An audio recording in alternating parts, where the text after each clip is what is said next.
ಮರುಳೆ ನಾನಾಗಿರ್ಬೇ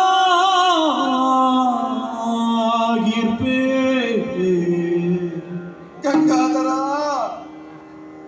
ಮರುಳೆ ನಾನಾಗಿರ್ಬೇ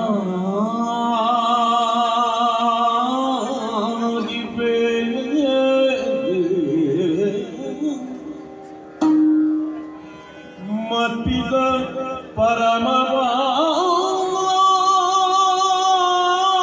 ಪರಮಪಾತಕಿ ಮದ್ವಿದ ಪರಮಪಾದಗೆ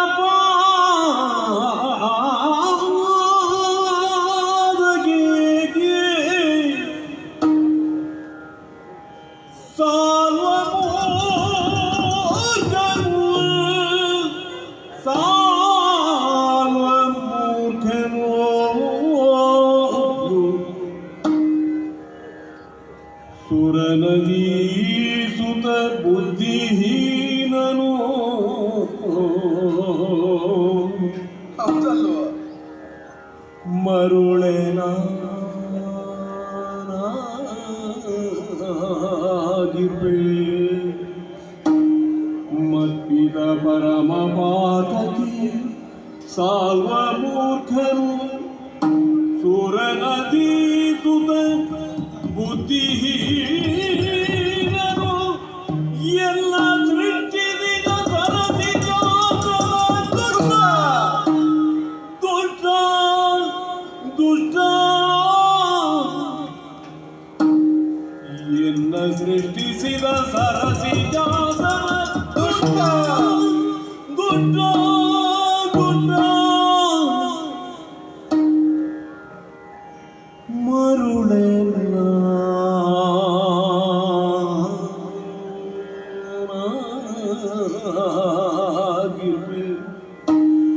ಮದ್ವಿದ ಪರಮಪಾತಗೆ ಸಾಲ್ವ ಮೂರ್ಖನು ಸುರನದಿ ಸುತ ಬುದ್ಧಿಹೀನನು ಎನ್ನ ಸೃಷ್ಟಿಸಿದ ಶರಸಿಜ ಇದರುಳ್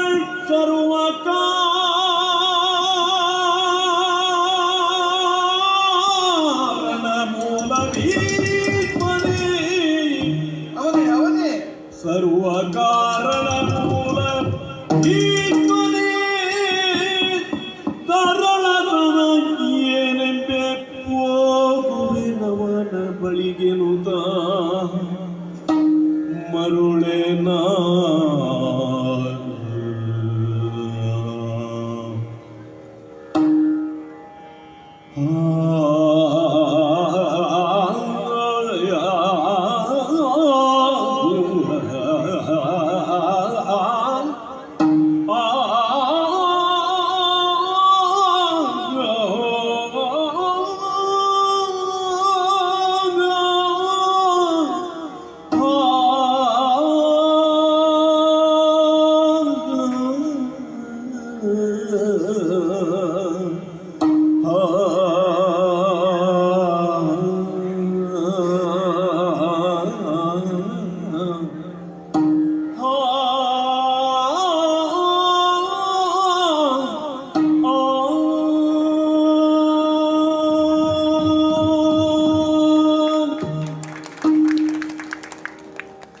ಅಮಾವಾಸ್ಯೆಯ ರಾತ್ರಿಯಲ್ಲಿ ಅಂಡಲೆಯುವ ಅಂತರ್ಪಿಶಾಚಿಯಂತೆ ಕಾನನಾಂತರದಲ್ಲಿ ಕಾಲೆಳೆದತ್ತ ಸಾಗಿ ಬರ್ತಾ ಇದ್ದೇನೆ. ಎಲ್ಲಿಗೆ ಹೋಗಲಿ, ಏನು ಮಾಡಲಿ, ಬದುಕಿನ ಮುಂದಿನ ಯಾನ ಏನು? ಕತ್ತಲ ದಾರಿಯಲ್ಲಿ ಮನುಷ್ಯ ನಡೆಯಬಲ್ಲ, ಅನುಭವ ಸಾಧ್ಯತೆಯಿಂದ ಗುಡ್ಡ ಬೆಟ್ಟ ತಿಟ್ಟುಗಳನ್ನು ಅರಿತು ನಡೆಯಬಲ್ಲ, ಹೆಜ್ಜೆಯನ್ನಿಡಬಲ್ಲ. ಕನಸಿಲ್ಲದ ದಾರಿಯಲ್ಲಿ ಒಂದು ಕ್ಷಣವೂ ಮನುಷ್ಯ ಬದುಕುವುದಕ್ಕೆ ಸಾಧ್ಯ ಇಲ್ಲ. ನಾಳೆ ಏನು ಎಂಬ ಪ್ರಶ್ನೆಗೆ ನಿರಾಶೆಗೆ ಉತ್ತರವಾದ್ರೆ ಆ ಮನುಷ್ಯ ಬದುಕುವುದಕ್ಕೆ ಸಾಧ್ಯವೇ ಇಲ್ಲ. ಏನಾಗಿ ಹೋಯ್ತು ನನ್ನ ಬದುಕು? ನನ್ನ ಕೈಯಾರೆ ನನ್ನ ಬದುಕನ್ನು ಕೆಡಿಸಿಕೊಂಡೇನೆ. ಕಾಶಿಯಂತಹ ಪುಣ್ಯಕ್ಷೇತ್ರದಲ್ಲಿ ಹುಟ್ಟಿದೆ, ವಿಶ್ವನಾಥನ ಸನ್ನಿಧಾನದಲ್ಲಿ ಬೆಳೆದೆ, ಪ್ರತಾಪಸೇನ ಮನೆಯಲ್ಲಿ ವಿದ್ಯಾಭ್ಯಾಸವನ್ನು ಕಲಿತೆ, ಸಂಸ್ಕಾರವನ್ನು ಕಾಲಕಾಲಕ್ಕೆ ಪಡೆದು ಯೋಷಿತೆಯಾಗಿ ಮಾನ್ಯತೆಯನ್ನು ಪಡೆದೆ, ಮತ್ತ ಕಾಶಿನಿ ಎಂಬ ಗೆಳತಿಯನ್ನು ಪಡೆದೆ. ಎಲ್ಲಿ ತಪ್ಪಿದೆ ನಾನು? ಬಾಲಿಶವಾದ ವ್ಯವಹಾರವನ್ನು ಎಲ್ಲಿ ಮಾಡಿದೆ? ತರಳತನವನ್ನೇನೆಂಬೆ? ಎಲ್ಲಿದೆ ನನ್ನ ಬದುಕಿನಲ್ಲಿ ತರಳತನವನ್ನು? ತಪ್ಪಿದಿನೋ ನಾನು? ಛೇ, ಇಲ್ಲ. ನನ್ನ ಬದುಕು ಕೆಡುವುದಕ್ಕೆ ಯಾರು ಕಾರಣ ಅಂತ ಯೋಚಿಸಿದ್ರೆ ಹೆಣ್ಣಾಗಿ ಹುಟ್ಟಿದ್ದೇ ನನ್ನ ತಪ್ಪು ಅಲ್ಲ. ಹೆಣ್ಣಾಗಿ ಹುಟ್ಟುವುದಕ್ಕೆ ಪುಣ್ಯ ಬೇಕಂತೆ. ಗಂಡಾದವ ಎಷ್ಟು ಯತ್ನಿಸಿದರು ತಾಯಾಗುವುದಕ್ಕೆ ಸಾಧ್ಯ ಇಲ್ಲವಲ್ಲ. ಮಗುವೊಂದು ಜನಿಸುವ ಪೂರ್ವದಲ್ಲಿ ಭಗವಂತ ಸ್ತನದಲ್ಲಿ ಹಾಲನ್ನು ನಿಕ್ಷೇಪಿಸ್ತಾನಂತೆ. ಹುಟ್ಟಿದ ಮಗುವಿಗೆ ಸ್ತನ್ಯವಾಗಿ ಆಹಾರ ಲಭ್ಯವಾಗಬೇಕು. ಹೆಣ್ಣೊಬ್ಬಳ ಸ್ತನದಲ್ಲಿ ಜಿನುಗುವ ಹಾಲು ಜಗದ ಮಾತೃತ್ವದ ಪ್ರತೀಕವಂತೆ. ಅದನ್ನು ತಾಯಿ ಮಾತ್ರ ಹೊಂದುವುದಕ್ಕೆ ಸಾಧ್ಯ. ಅಂತಹ ಹೆಣ್ಣಾಗಿ ಹುಟ್ಟಿದ್ದು ನನ್ನ ಪುಣ್ಯ ಅಲ್ಲೋ. ಅಂತಹ ತಾಯಾಗಬೇಕಾದಂತಹ ನನ್ನ ಬದುಕನ್ನು ಕೆಡಿಸಿದ್ದು ಯಾರು? ನಾನೇ ಮರುಳಾಟಿಕೆಯಿಂದ ಬದುಕನ್ನು ಕೆಡಿಸಿಕೊಂಡೆನೋ? ಮರುಳೆ ನಾನಾದೇನೋ? ಇಲ್ಲ, ನಾನು ಮರುಳಾಟಿಕೆಯನ್ನು ಮಾಡಲಿಲ್ಲ. ನನ್ನ ಬದುಕನ್ನು ಕೆಡಿಸಿದ್ದು ಯಾರು ಅಂತ ಯೋಚಿಸಿದ್ರೆ ನನ್ನ ಅಪ್ಪನೇ ನನ್ನ ಬದುಕನ್ನು ಕೆಡಿಸಿ. ನನ್ನ ಅಪ್ಪನೇ ಪಾತಕೀತಾನೆ. ಉಂಟೋ ಪ್ರಪಂಚದಲ್ಲಿ ವಿಕ್ರಮ ಶುಲ್ಕ? ಸೇರಿದ ದರಾದಿಪಾಲಕರನ್ನು ಯಾವಾತ ಗೆಲ್ಲುತ್ತಾನವರಿಗೆ 3 ಮಂದಿ ಕನ್ಯೆಯರನ್ನಿತ್ತು ಪಾಣಿಗ್ರಹಣವನ್ನು ಮಾಡುತ್ತೇನೆ. ವಿವೇಚನೆ ಬೇಡುವ ಒಂದು ಸ್ವಯಂವರವನ್ನಿಡುವುದಕ್ಕೆ ದರಾದಿಪಾಲಕರೆಲ್ಲ ಸೇರಿದ ಕಾಶಿಯ ಪೀಠದ ಮುಂಭಾಗದಲ್ಲಿ ಮತ್ತೇರಿದ ಮದಗಜವೊಂದು ನುಗ್ಗಿ ಸೇರಿದ ದರಾದಿಪಾಲಕರನ್ನು ತನ್ನ ಸೊಡ್ಡಿಲಿಂದ ಎತ್ತಿ ನಿವಾರಿಸಿದ್ರೆ ಸರ್ವ ದರಾದಿಪಾಲಕರನ್ನು ಮಣಿಸಿದ ಆನೆಗೆ ನನ್ನನ್ನು ಕೊಟ್ಟು ಮದುವೆ ಮಾಡುತ್ತಿದ್ದ. ವಿಕ್ರಮವೇ ಶುಲ್ಕವಾದ್ರೆ ಆನೆಗೆಲ್ಲುವ ವಿಕ್ರಮ ಇಲ್ಲ. ಹಟ್ಟಿಯಲ್ಲಿ ಕಟ್ಟಿದ ಕೋಣಕ್ಕಿಲ್ವ ಬಲಕ್ಕೂ ಕೊಡುವುದು. ಪುರುಷನಲ್ಲಿರಬೇಕಾದ ಹೃದಯವನ್ನು ಗುರುತಿಸದೆ ಬಲವಂತನಿಗೆ ನನ್ನ ಮಗಳನ್ನು ಕೊಡುತ್ತೇನೆ ಅಂತ ಆಡಿದ ನನ್ನ ಅಪ್ಪ ಪರಮ ಪಾತಕ.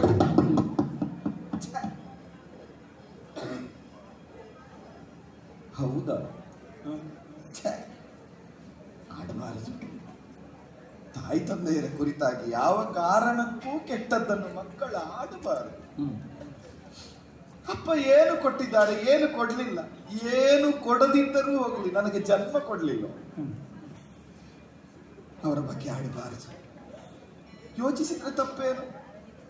ಅಬಲೆಯಾದಂತಹ ಹೆಣ್ಣೊಬ್ಬಳ ಬದುಕು ಸಬಲವಾಗಬೇಕು ಅಂತಾದ್ರೆ ಬಲವಂತನೇ ಕೈ ಹಿಡಿಬೇಕು. ತಪ್ಪೇನಿದೆ ಯೋಚಿಸಿದ್ರಲ್ಲಿ? 3 ಮಂದಿ ಕನ್ಯೆಯರು, ಕಾಶಿಯಂತಹ ತುಂಡು ಭೂಮಿ, ಕೊಂಡು ಹೋದವನೊಬ್ಬ ದುಷ್ಟನಾದ್ರೆ ಬದುಕು ಹೇಗಾದೀತು? ಸೇರಿದ ದರಾದಿಪಾಲಕರನ್ನು ಜಯಿಸಿದ ಪರಾಕ್ರಮಿ ಹೌದು ಅಂತಾದ್ರೆ ಪರಮಸುಂದರಿಯರನ್ನು ಸಂರಕ್ಷಿಸಿ ಸೌಶೀಲ್ಯದಿಂದ ಗರತಿ ಧರ್ಮವನ್ನು ಪಾಲಿಸುವುದಕ್ಕೆ ಅನುವು ಮಾಡಿಕೊಡ್ತಾರೆ. ಈ ನೆಲೆಯಿಂದ ಯೋಚಿಸಿದ ಅಪ್ಪನ ತಪ್ಪೆಲ್ಲಿದೆ? ಅಪ್ಪ ದೋಷಿಯಲ್ಲ, ನನ್ನಪ್ಪ ನಿರ್ದೋಷಿ. ದೋಷಿ ಯಾರು? ಸಾಲ್ವ, ಮೂರ್ಖ, ಹುಚ್ಚ. ಯಾಕೆ ಬರಬೇಕಿತ್ತು ಪ್ರಮದಾವನಕ್ಕೆ? ಹೆಮ್ಮಕ್ಕಳ ವನ ಅಂತ ಗೊತ್ತಿಲ್ವ? ಬಂದ ಮೇಲೆ ಕಂಡು ಏನು ಮಾತಾಡಿದ? ಸುರನರೋರುಗರಿಗಿಂತ ಮಿಗಿಲೆನಿಸಿದ ಸಾಲ್ವ ನಾನಿದ್ದೇನೆ, ಬಾನನ್ನೊಟ್ಟಿಗೆ ಕರೆಯುವುದಕ್ಕೆ ಕೂಡುತ್ತದೆ. ಸಭೆಯ ಮುಂಭಾಗದಲ್ಲಿ ಬಂದು ನಿನ್ನನ್ನು ಪ್ರೀತಿಸಿದ್ದೇನೆ ಅಂತ ಆಡಿದ್ರೆ ಭಾಷೆ ತಪ್ಪಿಡಿ, ವ್ಯಭಿಚಾರಿ ಅಂತ ಆಡುತ್ತಾನೆ. ಹುಚ್ಚ, ಬುದ್ಧಿ ಶೂನ್ಯನಾದ ಮೂರ್ಖ.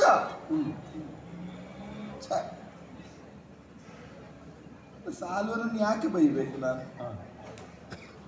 ಒಂದು ಕ್ಷಣ ಸಾಲ್ವನ ನೆಲೆಯಲ್ಲಿ ನಿಂತು ಯೋಚನೆ ಮಾಡಿ. ಕಾಶಿಯಂತಹ ಕ್ಷೇತ್ರದಲ್ಲಿ ಬಿದ್ದದ ರಾಜಪಾಲಕರನ್ನೆಲ್ಲ ಗೆದ್ದು ಬೀಳಿಸಿ ನಿಂತಹ ಸಾಲ್ವ, ಅವನ ತಲೆ ಮೆಟ್ಟಿದಂತಹ ಭೀಷ್ಮ ನಮ್ಮನ್ನು ಕೊಂಡು ಹೋದನು. ಲೋಕಕ್ಕೆ ಪ್ರಚಾರವಾಗಿದೆ. ಅವನ ಊರಿನಲ್ಲಿದ್ದ ಕಂಬ ಮಾತಾಡುವುದಿಲ್ಲ. ನಮ್ಮ ಒಡೆಯನಿಗೆ ಬಡಿದುಕೊಂಡು ಹೋದಂತಹ ಭೀಷ್ಮರು ಬಿಸುಟ ಭಿಕ್ಷಾನ್ನವನ್ನು ಇವತ್ತು ಹೇಳ್ತಾ ಇದ್ದಾನೆ.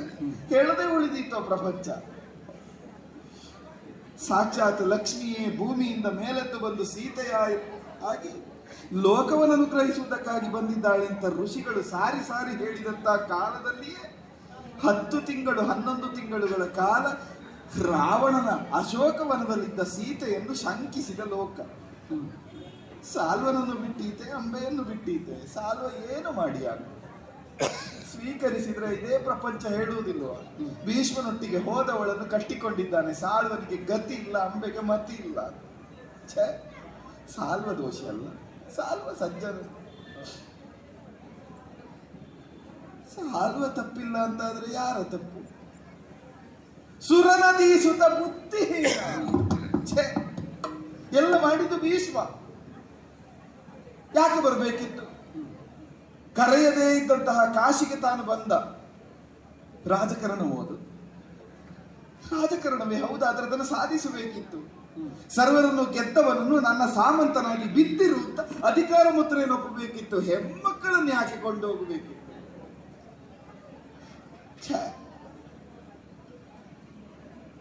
ಹುಲ್ಲಿನ ಕಟ್ಟನ್ನು ಹಸುವಿಗಾಗಿ ಎತ್ತಿಟ್ಟ ಕಾಲದಲ್ಲಿ ವ್ಯಾಘ್ರವೊಂದು ಬಂದು ಆ ಹುಲ್ಲಿನ ಕಟ್ಟನ್ನು ಎತ್ತಿ ತಂದು ತನ್ನ ಗುಹೆಯಲ್ಲಿ ಇಟ್ಟುಕೊಳ್ಳುವುದು. ವ್ಯಾಘ್ರ ತಿನ್ನುವುದಿಲ್ಲ, ಹಸುವಿಗೆ ಹುಲ್ಲಿಲ್ಲ. ಹಾಗೆಲ್ವ ಮಾಡಿದ್ದು ಸಾಲ್ವ ಭೀಷ್ಮ. ಸಾಲ್ವನಿಗಾಗಿ ತೆಗೆದಿರಿಸಿದ ಹಸಿರು ನಾನು. ಈ ಹಸಿರನ್ನು ಅವ ಉಣ್ಣುವುದಿಲ್ಲ, ಸಾಲ್ವನಿಗೆ ಕೊಡುವುದಿಲ್ಲ. ಬುದ್ಧಿಹೀನ. ಬುದ್ಧಿ ಅಂದ್ರೆ ಏನು? ಮತಿಗೆ ಅನೇಕವಾದ ಮಿತಿಗಳಂತೆ. ಮುಂದಾಗುವುದನ್ನು ಯೋಚಿಸಬೇಕಿತ್ತು. ಯೋಚಿಸದೆ ಕೈವರ್ತಿಸಿದ ಗಾಂಗೆಯ ಶುದ್ಧ ಬುದ್ಧಿಹೀನ. ಆಡಬಾರದು. ಆರ್ಯಾವರ್ತಕ್ಕೆ ಮಂಡಲಾಧೀಶರಾಗಿ ನಿಂತಹ ಶಶಿವಂಶದ ಬೆಳಗೊಡೆಯನ್ನು ಸಂರಕ್ಷಿಸುವ ಸಿಂಹಾಸನದ ಸಂರಕ್ಷಕರಿದ್ದಾರೆ ಗಾಂಗೆಯರು. ಪಿತೃಸ್ಥಾನದಲ್ಲಿ ಶಂತಭೂಪತಿಗಳಿದ್ದಾರೆ, ಮಾತೃಸ್ಥಾನದಲ್ಲಿ ನಾವು ಆರಾಧಿಸುವ ಭಾಗೀರಥಿ ಇದ್ದಾರೆ. ಆಡಬಾರದು, ಹಾಗೆ ಆಡಬಾರದು. ಭೀಷ್ಮರದ್ದೇನು ತಪ್ಪು? ಬುದ್ಧಿಯಿಂದ ಯೋಚಿಸಿದ್ರೆ ಯಾಕೆ ತಪ್ಪು? ಇಲ್ಲ. ಎಲ್ಲಕ್ಕೆ ಕಾರಣ ನನ್ನನ್ನು ಸೃಷ್ಟಿಸಿದ ಬ್ರಹ್ಮ.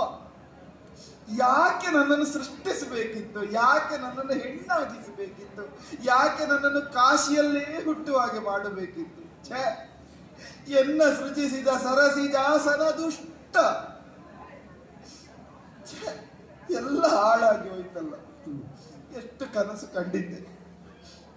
ಇದೇ ತೋಳಿನಲ್ಲಿ ಮಕ್ಕಳನ್ನು ಪಡೆಯುತ್ತೇನೆ, ಇದೇ ಮಡಿಲಿನಲ್ಲಿ ಮಲಗಿಸಿಕೊಳ್ಳುತ್ತೇನೆ, ಇದೇ ಕೈಯಿಂದ ತೊಟ್ಟಿಲನ್ನು ತೂಗುತ್ತೇನೆ, ಇದೇ ಕೈಯಿಂದ ಮಲಗಿಸಿಕೊಂಡು ಸ್ತನ್ಯಪಾನವನ್ನು ಕೊಟ್ಟು ಮಕ್ಕಳು ಸ್ತನ್ಯವನ್ನು ಈಂಟುವ ಕಾಲದಲ್ಲಿ ಪರಮಾನಂದದ ತಾಯ್ತನದ ಸೌಖ್ಯವನ್ನು ಉಣ್ಣುತ್ತೇನೆ. ಮುತ್ತೈದೆಯಾಗಿ ಸಾಯ್ತೇನೆ. ಎಷ್ಟು ಕನಸು ಕಂಡಿದ್ದೆ. ಎಲ್ಲ ಹೋಯ್ತು, ಎಲ್ಲ ಹಾಳಾಗಿ ಹೋಯ್ತಲ್ಲ. ಯಾರು ಹಾಳು ಮಾಡಿದವರು? ಅಲ್ಲ, ಅಪ್ಪ ಅಲ್ಲ, ಸಾಲ್ವನಲ್ಲ, ನಾನಲ್ಲ, ನನ್ನ ಸೃಷ್ಟಿಸಿದ ಬ್ರಹ್ಮನೂ ಅಲ್ಲ. ಯೋಚಿಸಿದ್ರೆ ಎಲ್ಲ ಸರಿಯಾಗಿ ಸಾಗುತ್ತಾ ಇದ್ದ ಲಯದಲ್ಲಿದ್ದ ಬದುಕಿಗೊಂದು ವಿಷಮ ಲಯವನ್ನೊಡ್ಡಿದ. ಶ್ರುತಿಯಲ್ಲಿದ್ದ ನಾದವನ್ನು ಛೇದ ಮಾಡಿದ. ಉಲಿಯುತ್ತಿದ್ದ ಕಂಠವನ್ನು ಇರಿದ. ಕುಣಿಯುತ್ತಿದ್ದ ಕಾಲನ್ನು ಕಡಿದ. ಲೋಕ ವ್ಯವಸ್ಥೆಯನ್ನೇ ಭಂಗಗೊಳಿಸಿದವ ಸರ್ವ ಕಾರಣ ಮೂಲ ಭೀಷ್ಮ. ಭೀಷ್ಮ ಭೀಷ್ಮ ಸರ್ವ ಕಾರಣ ಮೂಲ ಭೀಷ್ಮ. ದೇವವ್ರತನಾದವನು ಭೀಷ್ಮನಾದದ್ದೇ ಕಾರಣ. ದೇವವ್ರತನಲ್ಲ, ಭೀಷ್ಮ ಕಾರಣ. ಭೀಷ್ಮ ಕಾರಣ ಏನಂತೆ? ಅದ್ಯ ಪ್ರವೃತ್ತಿ ಮೇ ದಾಶ ಬ್ರಹ್ಮಚರ್ಯಂ ಭವಿಷ್ಯತಿ. ಧಿಕ್ಕಾರ ಇರಲಿ ಅವನ ಬ್ರಹ್ಮಚರ್ಯಕ್ಕೆ. ಬದುಕಿನಲ್ಲಿರುವಂತಹ ಎಲ್ಲರೂ ತಾಯಿ ಭಾಗೀರಥಿಗೆ ಸಮಾನ. ಅಂಬೆ ಯಾರಾಗಾದ್ರೆ? ಭಾಗೀರಥಿ ಅಂತ ಮಾನಿಸಬೇಕಾದ ಅಂಬೆಯ ಬದುಕನ್ನು ಮುರಾಬಟ್ಟೆಯಾಗಿಸಿದ ಭೀಷ್ಮದೋಷಿ. ನಳನಳಿಸಬೇಕಾದಂತಹ ಪುಷ್ಪವನ್ನು ಮುಸ್ಸಂಜೆಯ ಪೂರ್ವದಲ್ಲಿಯೇ ಬಿರುಬಿಸಿಲಿನಲ್ಲಿ ಕಿತ್ತು ಬಂಡೆಯ ಮೇಲೆ ಸೆದ ಭೀಷ್ಮದೋಷಿ. ನನ್ನ ಬದುಕನ್ನು ಕೆಡಿಸಿದವ ಭೀಷ್ಮ. ನನ್ನ ಕನಸನ್ನು ಸುಟ್ಟವ ಭೀಷ್ಮ. ನನ್ನ ಕೊರಳಲ್ಲಿ ರಾರಾಜಿಸಬೇಕಾದ ಮಾಂಗಲ್ಯವನ್ನು ತರಿದೊಗೆದ ಪಾತಕಿ ಭೀಷ್ಮ. ಅರಳಬೇಕಾದಂತಹ ಅಂಬೆಯ ಬದುಕನ್ನು ಅರಳುವ ಪೂರ್ವದಲ್ಲೇ ನರಳುವ ಹಾಗೆ ಮಾಡಿದವ ಭೀಷ್ಮ ಭೀಷ್ಮ ಭೀಷ್ಮ. ಪೀಠೆ ಪೀಠೆ ಪೀಠೆ. ಬದುಕಿ ಭೀಷ್ಮನನ್ನು ಬಿಡುವುದಿಲ್ಲ, ಸತ್ತರೂ ಭೀಷ್ಮನನ್ನು ಕಾಡದೆ ಬಿಡುವುದಿಲ್ಲ. ಸರ್ವ ಕಾರಣ ಮೂಲ ಭೀಷ್ಮ. ಲೋಕದಲ್ಲಿರುವ ಯಾರನ್ನಾದ್ರೂ ಕಾಡುತ್ತೇನೆ, ಯಾರನ್ನಾದ್ರೂ ಬೇಡುತ್ತೇನೆ, ಯಾರ ಕಾಲನ್ನಾದ್ರೂ ಹಿಡಿಯುತ್ತೇನೆ. ಅಲ್ಲ ಅಲ್ಲ, ಭೀಷ್ಮರನ್ನು ಕೊಲ್ಲಬಲ್ಲ, ಭೀಷ್ಮರನ್ನು ಗೆಲ್ಲಬಲ್ಲ, ಭೀಷ್ಮರ ಮೇಲೆ ಶಾಸನವನ್ನು ಒದಗಿಸಬಲ್ಲ ಯಾವ ಹೆಣ್ಣೂ ಮಾಡದ ಒಂದು ಕೆಲಸವನ್ನು ಮಾಡುತ್ತೇನೆ. ಇಷ್ಟನ್ನು ಒಬ್ಬ ಗಂಡು ಮಾಡಿದ್ರೆ ಎಲ್ಲವನ್ನು ಮರೆತು ನನ್ನ ಶೀಲವನ್ನಾದರೂ ಅವನಿಗೆ ಒಪ್ಪಿಸ್ತೇನೆ. ನನ್ನ ಶೀಲವನ್ನು ತೆತ್ತಾದರೂ, ಮಾನಿನಿಯಾದ ನನ್ನ ಮಾನವನ್ನು ಮರೆತಾದರೂ, ಮರ್ಯಾದೆಯಿಂದ ಬದುಕಬೇಕಾದ ನನ್ನ ಮರ್ಯಾದೆಯ ಆವರಣವನ್ನು ಛೇದಿಸಿಯಾದರೂ ಭೀಷ್ಮನನ್ನು ಕಾಡದೆ ಬಿಡುವುದಿಲ್ಲ, ಭೀಷ್ಮನನ್ನು ಪೀಡಿಸದೆ ಬಿಡುವುದಿಲ್ಲ. ಹೊರಟೆ ಹೊರಟೆ ಭೀಷ್ಮ, ನಿನ್ನ ಬದುಕಿನ ಅಧಪತನದ ನಾಂದಿ ಅಂಬೆಯಿಂದ ಅಂಬೆಯಿಂದ ಅಂಬೆಯಿಂದ